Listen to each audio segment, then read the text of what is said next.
What's up, guys? I'm here at the nursery again today, and I'm going to show you 3 beautiful ornamental grasses that are going to add an awesome wispy texture to your landscape. Let's take a look.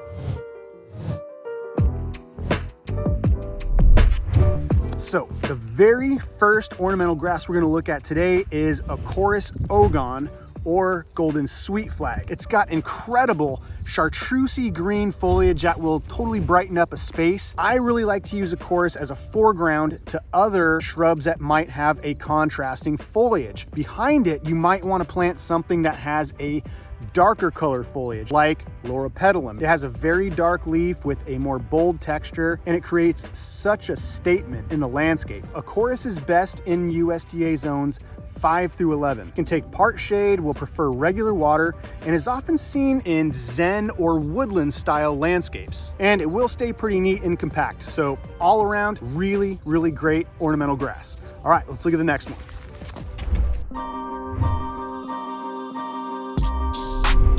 All right, next one is Leymus Canyon Prince, or Canyon Prince Wild Rye. This has a completely different color. This is sort of a bluish green that will provide an amazing contrast with our other plants. And besides its beautiful foliage, it will get a really neat flower spike in the summer. This can actually be used in a dry riverbed or bioswale to help filter out the water as it travels along and percolates back down to recharge the groundwater, which is an awesome feature, especially here in California where water is getting more and more scarce. And this plant is hardy down to USDA zone 7. Now it will naturalize an area and spread by rhizomes, so you might have to keep that controlled every so often if you want to contain it in a specific area. But for the purpose of naturalizing a dry area in your landscape, this is a great choice. All right, guys, let's go to the next one.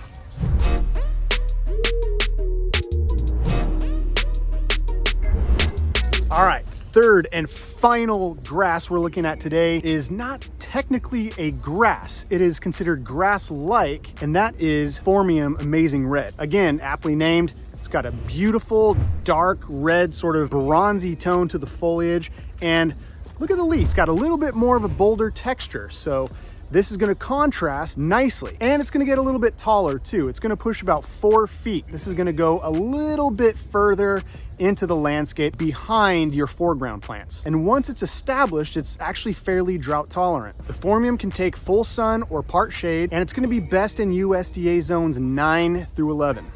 All right, now let's put them together.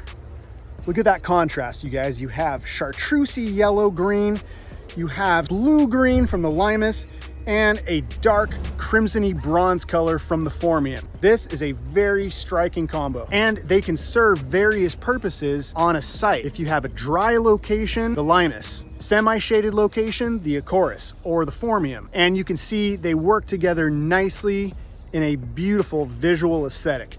Thank you so much, you guys, for hanging out with me today and chatting about plants. If you have not yet been to the website, go to budgetplants.com. We've got awesome plants to check out.